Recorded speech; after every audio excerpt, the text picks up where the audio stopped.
So now I think we've got a pretty good understanding of the workflow. We can take a look at the extension in action, but just firstly, I just want to introduce a few user profiles that we can accommodate, and I'll refer to these as we sort of go through the extension. But we've got this concept of an admin user, and the admin user can actually manage user access for the other users. They can also adjust settings, and they can edit all of the fields that are available in the extension.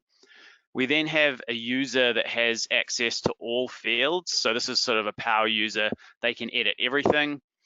And then what we can also do is we can actually restrict some fields from a user. So this middle user here might be a sales manager, for example, and they might have a status field for approving and rejecting edits. And we might see that this other user is restricted and they don't have access for that ability to approve or reject edits.